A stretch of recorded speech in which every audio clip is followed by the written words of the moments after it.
Olá, meus amigos, estou aqui na Prefeitura de Gramado, ao lado da doutora Mariana Reis e da Cristiane Bandeira, que são as pessoas que estão à frente agora do chamado Gabinete de Retomada.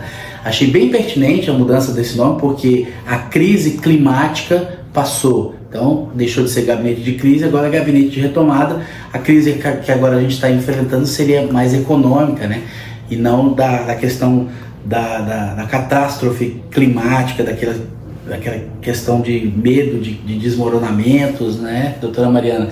E a gente veio aqui para fazer um balanço das atividades com vocês e também parabenizar pelo trabalho que vocês fizeram, assim, praticamente um mês, todos os dias ali, dando boletins com números atualizados. Isso foi muito importante para a gente poder combater fake news, porque quando a gente tem acesso à informação verdadeira e rápida, a gente consegue divulgar com precisão a informação e aí combate a fake news, né?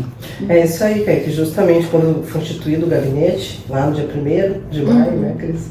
Foi justamente e a gente definiu que apenas nós duas falaríamos pelo governo, além do prefeito, evidentemente, foi justamente para combater as fake news e fazer com que as informações chegassem da forma mais rápida possível, de uma forma extremamente transparente, porque nós em nenhum momento omitimos dados, absolutamente nada. A gente foi sempre muito transparente com a população, num fato, uma situação inédita, que Gramado nunca havia passado, e tendo que responder de forma muito célere, né, Cris, as demandas. Isso, e até, né, Kaique, o que a gente vem, né, a gente teve um evento climático em novembro, mas a proporção dele foi muito menor, né, não só no nosso município, mas em toda a região, diferente desse evento climático agora de maio, que criou uma situação de calamidade, quase catástrofe, né, em todo o estado. E aí, quando a gente fala, né, de eventos climáticos, dessa crise, né, em que tu depende da resposta da natureza, uma das linhas que a gente tem é a transparência, né? A gente tem que comunicar, a gente tem que dar os alertas para a comunidade. A gente sabe que muitas vezes o que a gente vê com os técnicos não é aquilo que o morador gostaria de receber de informação.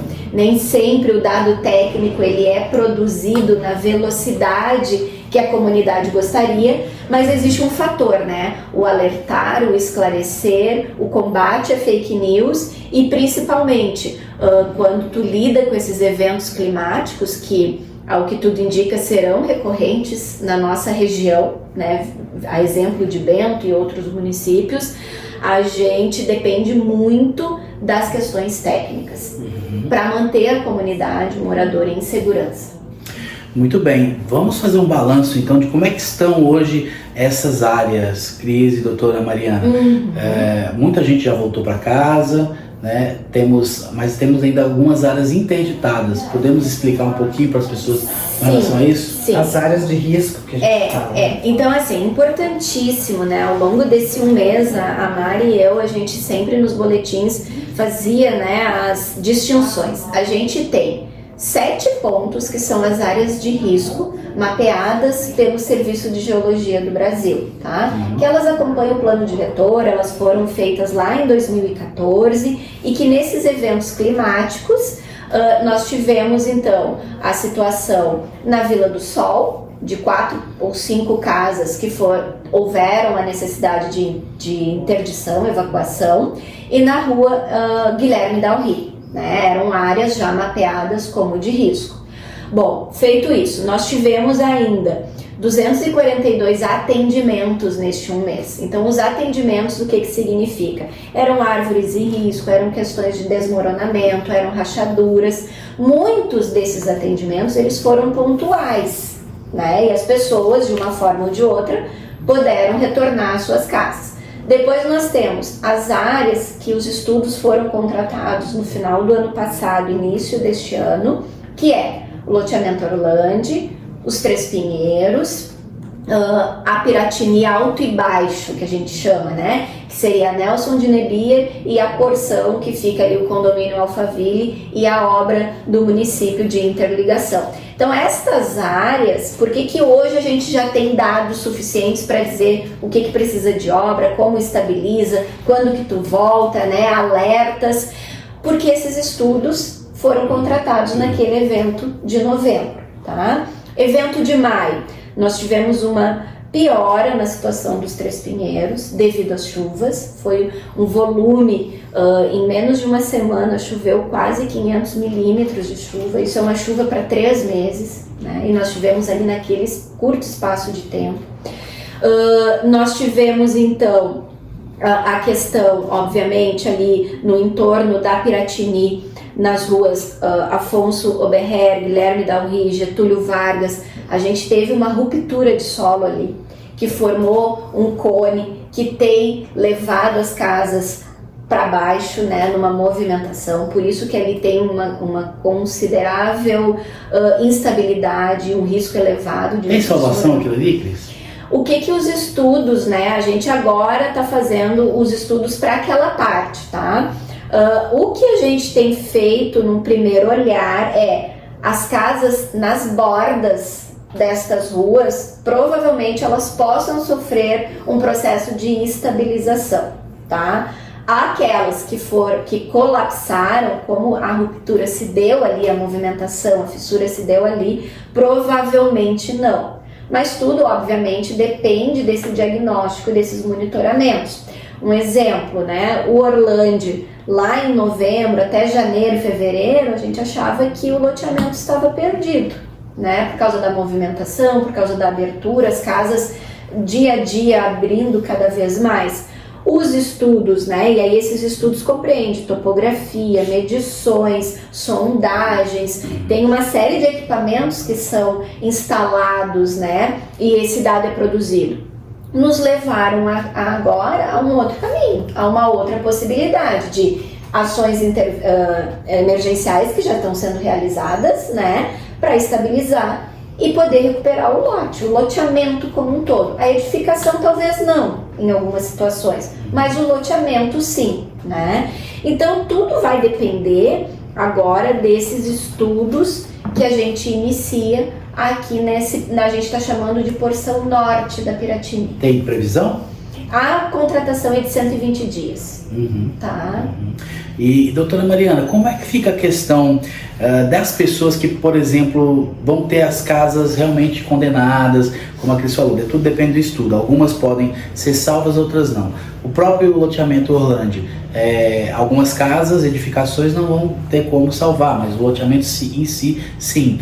Existe alguma discussão jurídica do município com relação a como essas pessoas podem ser compensadas, ou o município cada um por si, o município não tem como ajudar na reconstrução dessas casas, teria que fazer mais um convênio com o governo federal, com a Caixa? Como é que está isso? Ou essa discussão ainda não começou? Ela ainda é muito incipiente, porque a gente não tem o número exato de pessoas que de fato precisarão desses recursos. Tem alguma legislação federal que fala em realocar, reassentar as pessoas em área de risco, mas tem requisitos de limite de renda, no qual o município pode intervir. Existe uma discussão com o governo do estado para auxiliar também com aqueles auxílios de reconstrução, com o governo federal para viabilizar linhas de crédito com juros e tarifas mais baixas para as pessoas que querem, porventura, obter um financiamento para reconstruir a sua casa. Existe aqueles de baixa renda, que esses sim, provavelmente o município vai... algumas áreas vão ter que ser desapropriadas, né? Esse sim é um processo normal de desapropriação e indenização do valor do lote, porque a residência não existe mais, e alguns deles serão realocados, mas ainda não temos, Kaique, dados absolutos. A gente tem empresas que querem doar casas, né, pré-fabricadas. Tudo ainda estamos em fase de conversação, tanto com o governo federal, estadual, como com essas entidades que querem nos auxiliar. E já tem alguma área, assim, no caso de realocação, que o município está pensando? Nós não temos áreas específicas, nós temos 3 ou 4 que a gente está estudando, porque uma realocação exige toda a infraestrutura. Precisa ter calçamento, arruamento, energia, esgotamento sanitário, água, coleta, escola. Então um pouco mais complexo, né? Não basta fazer assim, sai daqui e vem para cá. mas a gente está estudando essas possibilidades. É importante falar isso porque tem muita gente que é natural que as pessoas fiquem com os ânimos um pouco exaltados, que acha que está abandonado, mas não, o município então ele está vendo todas essas questões, é que leva tempo, né? Claro, eu sempre falo que a velocidade da natureza é muito maior do que a nossa capacidade de resposta, porque os fatos ocorreram, como a Cris falou, choveu em uma semana que deveria chover em 3 meses, né? Então a gente primeiro fez as ações de contenção, de salvar, né, salvaguardar a vida das pessoas, e a partir daí a gente começa então com toda a parte burocrática e jurídica. Para vocês terem uma ideia, esses 30 dias foram 28 decretos, só decretos regulamentando, desde a calamidade, a essas obras que a Cris fala que nós estamos fazendo, a suspensão de aulas. Então a gente vai trabalhando na medida do possível, conforme a legislação nos permite, para dar todo esse cuidado às pessoas. Em nenhum momento nós deixamos de olhar para as pessoas. Isso eu imagino que seja até essa questão dos entraves jurídicos e legais é até um pouco frustrante nessa hora, né? O prefeito, que é uma pessoa de ação, de dar resposta, eu acho que ele fica bem frustrado com esses entraves, porque eu acho que a vontade dele era chegar e ir fazendo, né? Com certeza, muito, mas a gente tem ritos a seguir, né? Existe toda uma burocracia, que o decreto de calamidade, que nós fizemos em 3 de maio, e foi reconhecido pelo Estado e pela União, ele facilita algumas contratações, mas ele não extingue por completo a burocracia que nós temos que seguir. Então, esses próprios estudos que fizemos aqui é o decreto de calamidade que nos permite passar por cima de algumas etapas. Lá em novembro, vamos dizer, se nós não tivéssemos o decreto de calamidade, que é importante também falar uma coisa, Kaique, não é o prefeito que decide que é calamidade. Existe todo um regramento que se segue, né, através do que a Defesa Civil apresenta, dos dados, dos estudos que tem, e aí a lei determina se é ou não calamidade, o Estado reconhece e a União reconhece, porque o município não teria capacidade naquele momento sozinho resolver aquela situação. Se não fosse aquele decreto, nós não teríamos esses estudos prontos agora, não poderíamos agir. Sequer teria passado a fase de contratação da licitação. Então isso é importante que a comunidade saiba também, né? Porque lá atrás houve uma crítica muito forte a essa decretação de calamidade, mas ela não é culpa de ninguém, é culpa da natureza que nos colocou nessa situação. Então sim, é frustrante para todos, inclusive para mim que atuo na área, porque eu também gostaria, de muita brevidade, dizer para as pessoas já pode voltar, já podemos contratar, mas a gente precisa respeitar os ritos.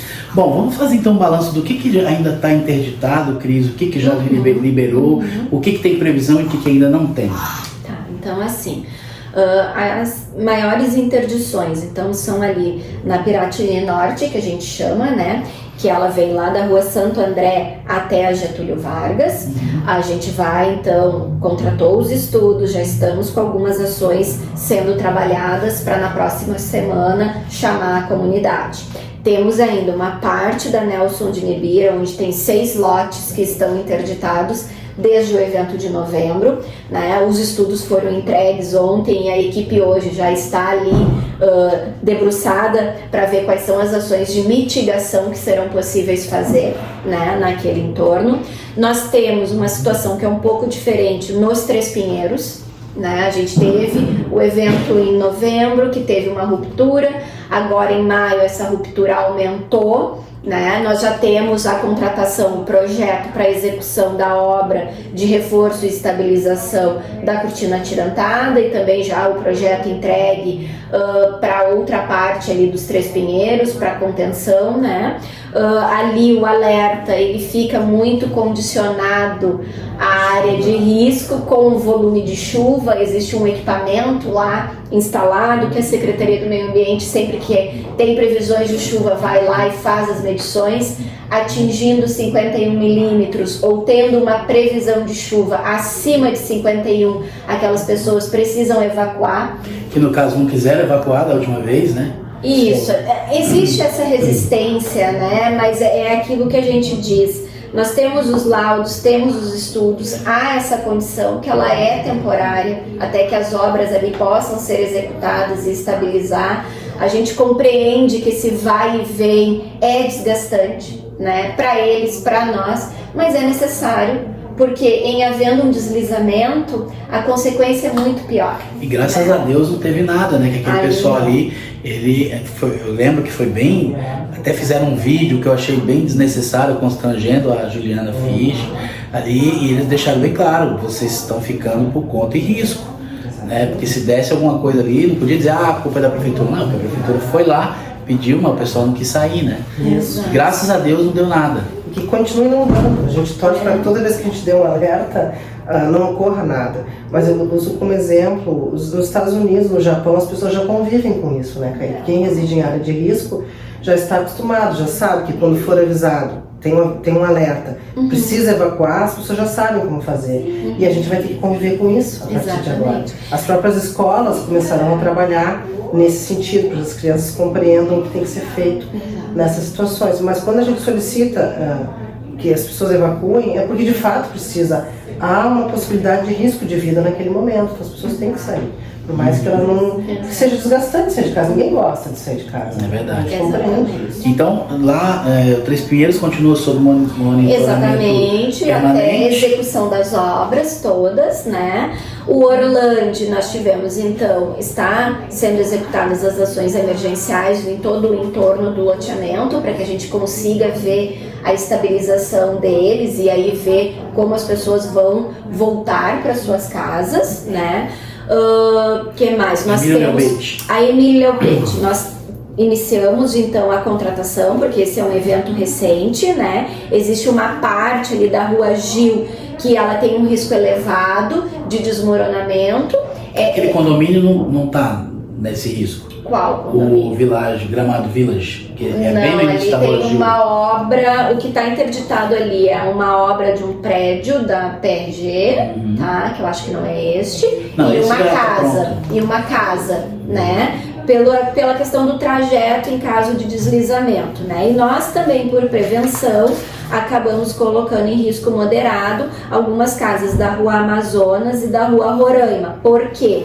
Porque esse movimento de ruptura está empurrando para cá essa massa, né, de terra. É aquele morro da Santinha? Exatamente ali. Ali a gente teve também uma intervenção muito rápida que a gente cobrou, porque ali passa a nossa adutora de água, de abastecimento Embaixo. de água. Exatamente. Então a Corsan já veio, já fez as ações ali de manutenção, conservação, né, alterando o material dessa adutora para que ele fique mais flexível e vá meio que acompanhando essa movimentação que segue ali. Nós já autorizamos, então ontem a Procuradoria autorizou a intervenção em alguns traçados que circundam toda a Emílio ali, porque que isso é importante para a instalação dos equipamentos que vão começar a monitorar.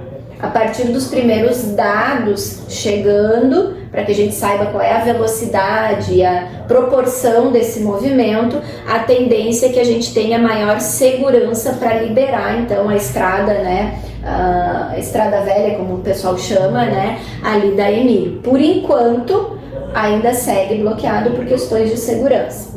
Nós temos também uma frente da área técnica junto com a Secretaria de Governança, repassando todas as áreas, todas as estradas localizadas no nosso interior, para ver tudo aquilo que vai ser preciso fazer algum tipo de intervenção de obra, né? Então isso está sendo feito em parceria com os técnicos e a Secretaria de Governança. Aquele condomínio que fica por trás do Três Pinheiros ali, que os moradores até vieram falar, Dom Felipe, e que ali o que foi afetado foi mais a entrada, né? Não tem o acesso. As casas até que não foram tem acho que uma casa mais na entrada que foi afetada lá em novembro, né? Nós fizemos já algumas reuniões com eles, com os representantes, advogados do condomínio, né? E lá em cima, na ladeira das Azaleias, tem um desnível de aproximadamente 6 metros, onde deu a ruptura, né?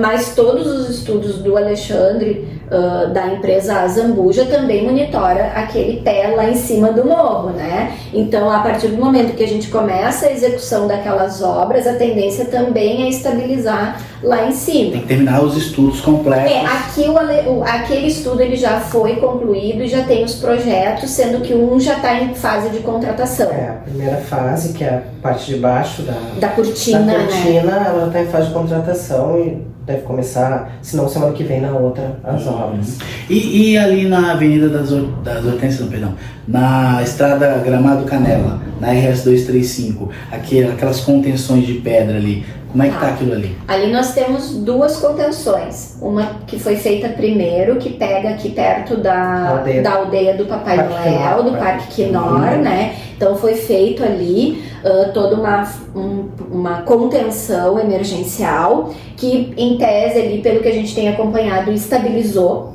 né, o pé ali da encosta.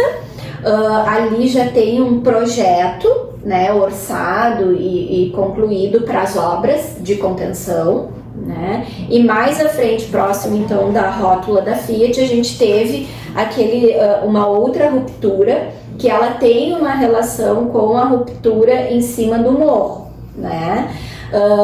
Houve uma intervenção ali para limpeza da pista, mas ela é bem precária, bem preliminar e emergencial para a questão de liberação de mobilidade, de acesso, né? Especialmente porque meio Leopard está fechado. Né? Exatamente, então foi uma ação emergencial, né? E ali a gente começa a estudar também uma forma de conter. Porque o que acontece? Muitas vezes as pessoas nos cobram, limpar a estrada, mas elas olham só para baixo, elas não olham para cima. Claro. Né? Então, conforme tu vai mexendo embaixo, tu tende a desestabilizar o topo, né? E é isso que agora, essa primeira parte, né, emergencialmente foi realizada pela Secretaria de Obras. Agora passa-se a fazer o estudo, como foi feito ali no Parque Quinor, né? Tem que se estudar uma forma de estabilizar, né? Para que numa eventual chuva volumosa não volte a ceder em encosta. E ali é um trabalho em conjunto com o governo do estado, porque é competência do DGR, né? Exatamente. Aí ali leva mais tempo. Agora uma coisa que pouca gente fala, aqueles edifícios ali no final da Garibaldi, eles estão interditados, né, Cris? Como é que tá aquilo ali? Sim, ali a gente teve a seguinte situação, já naquela semana que foi mais intensa de chuvas, ali eu acho que foi no dia 4 a 5 né, de maio, nós tivemos na Dr. Carlos Nels, o edifício lá em cima, o edifício das Hortênsias, a gente já identificou uma ruptura lá e um problema na edificação do bloco da parte dos fundos. O condomínio foi notificado para chamar o seu responsável técnico e ver as ações de contenção, o que fosse necessário fazer ali. O que acontece? Nós tivemos que ver o trajeto dessa movimentação, desse deslizamento. E aí pedimos então a saída dos moradores da casa ao lado do CFC e a evacuação do prédio da CFC. Então esses 3 imóveis são os que a área técnica recomendou que a Defesa Civil fizesse a interdição. O que acontece? A partir do momento que o prédio, e se eu não me engano eles já protocolaram para a Defesa Civil a parte técnica de avaliação ali do bloco para estabilizar, eles fazendo essa estabilização, a Defesa Civil tem condições de fazer a desinterdição, a liberação e consequentemente liberar o prédio do CFC e a casa ao lado. Bom, eu acho que a gente deu um panorama geral do que está acontecendo em Gramado, das obras que já estão começando a acontecer, dos estudos que estão em andamento, e para dar uma resposta aí sempre com toda a clareza, toda a transparência. Agradecer demais, doutora Mariana e a Cris, por vocês se proporem a passar essas informações para a gente. Obrigada, Kaique, pela tua disponibilidade, pelo interesse em nos entrevistar, a todos que te assistem. A gente segue sempre à disposição para esclarecer, trazer as informações de forma transparente. Obrigado. Sim, obrigada, Kaique. Seguimos à disposição sempre. Até a próxima, pessoal.